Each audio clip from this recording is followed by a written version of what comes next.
Cuando hubo luz verde para hacer el libro, empecé a trabajar con mi editor, con Pablo Martínez Lozada. Y entonces yo le llevé todo el material, yo se lo mandé, ¿no? Le dije, aquí está, tenía 2 libros de cuentos, un montón de cuentos que estaban desperdigados por muchos lados, y él empezó a leer, ¿no? La función de un buen editor es acercarse al texto sin el vínculo emotivo que tiene el autor. O sea, él se acerca, lo ve con frialdad y entonces con toda objetividad te puede decir, este funciona, este no, vale la pena recuperar este, hay que hacerle tantito a este. Y él pudo hacer la poda pues de lo que no valía la pena. Había cosas que valía la pena recuperar, había cosas que no. Y gracias a su labor editorial, el libro quedó, me parece que queda como que todo cayó donde tenía que estar, o sea, todo va cayendo en su lugar. Para mí fue reencontrarme con la persona, en los más antiguos que aparecen en esta colección, con la persona que era cuando estaba en mis años, en mis 20, ¿no? Y cómo veía el mundo en los 90 cuando era totalmente grunge y militando en el movimiento post-punk en la Ciudad de México. Es una sensación peculiar, pero creo que es una sensación muy gozosa. Al menos para mí fue ver que ha habido un camino muy largo recorrido, pero que siempre he seguido caminando. O sea, no detenerse en ningún punto, seguir hacia adelante siempre. Y eso me hizo muy feliz. Para mí lo más complejo, la escritura más compleja está en el cuento. Más compleja. O sea, el problema del cuento es que hay que ser muy sintético. Yo me he decantado por la novela porque me puedo extender casi libremente, sin padecer ni el espacio, es decir, es muy... Escribir cuento es muy complejo porque tienes que ser muy conciso, de una precisión casi quirúrgica. El cuento además opera con mecanismos muy precisos, como de relojería, que no es fácil calibrar. Entonces, en la novela tienes mucho espacio y aquí es como organizarte en un espacio muy pequeño, incluso limitado, casi geográficamente, ¿no? En la extensión. Y eso eleva mucho la complejidad. Y entonces, al no ser mucho menos, al ser igual de complejo que escribir novela, no es igual de fácil de publicar. Es mucho más difícil publicar libros de cuentos. Estoy muy contento de que Océano lo recupere estos cuentos, porque no es fácil que publicar libros de cuentos. Es algo que es algo que es muy difícil para un autor. Entonces, Océano está tomando esta apuesta conmigo y brincamos juntos, tomados de la mano, pues, con mi editorial, lanzando esta botella al mar, y eso me hace muy contento. Pero es muy difícil escribir cuento. Para mí es lo más difícil, más que hacer cómics y más que hacer novela. Hablas como del acomodo de los textos, no es accidental, o sea, hay una primera parte que son como mis cuentos entre apocalípticos y como de dictaduras, de gobiernos totalitarios. Y hay una segunda que son viajes de imaginación, o sea, hay viajes al espacio, es, viajes o sea, hay viajes a otro planeta, hay historia, viajes en el tiempo, universos paralelos. Entonces tienen como esas dos vertientes y un cierre en un cuento de fantasía, ¿no? Entonces, no es deliberado, uno los va acomodando. Cuando tú lees un libro de cuentos, o eso que decías, que escuchas un disco, hay un orden bien preciso en que el autor quiso que lo escucharas o lo leyeras. Y aquí fue un orden justo que decidí con mi editor para que tuviera una progresión el libro. Bueno, uno de los cuentos incluidos en el libro, Carne y Metal, es un homenaje a Bruce Sterling, uno de los padres del cyberpunk, que tiene toda esta serie de los Shapers y los Mechanists.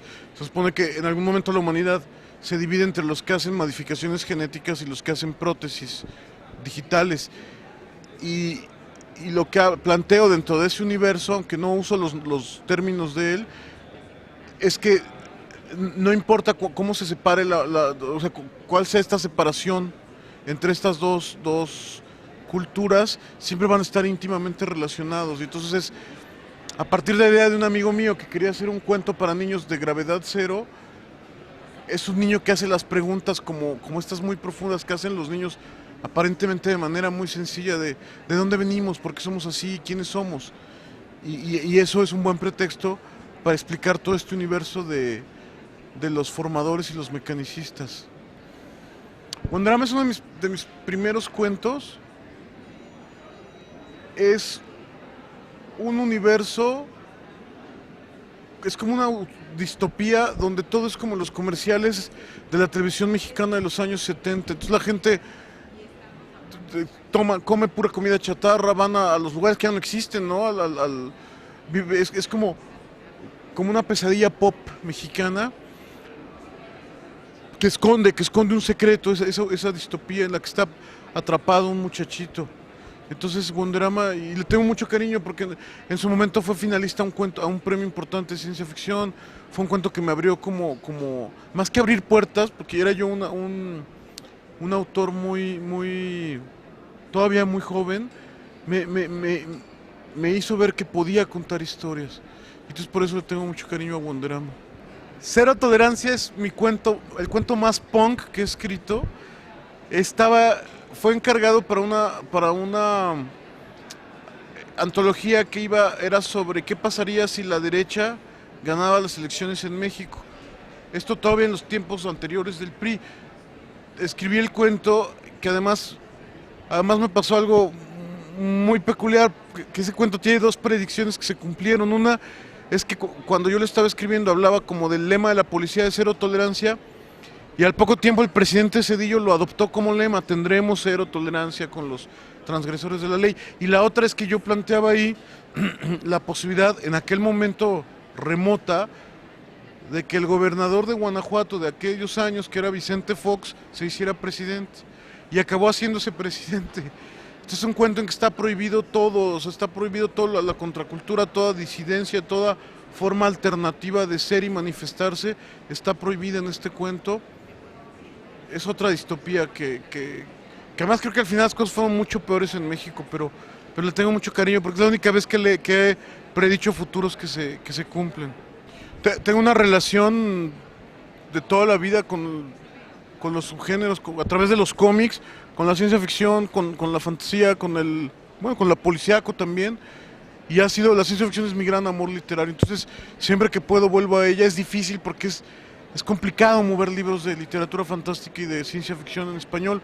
He tenido la suerte de lograrlo con la ayuda de mi agente. Pero es mi gran amor literario y siempre que puedo hago cosas de subgéneros.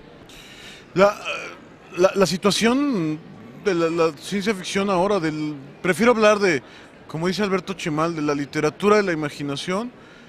Es mucho menos desolada ahora que hace 20 años que yo empecé a escribir. O sea, ahora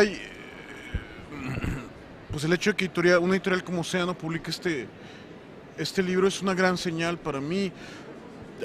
Están Karen Chasek y Daniela Tarazona, publican en Alfaguara, por ejemplo. En mi mismo sello está Alberto Chimal y bueno, hay mucha gente haciendo.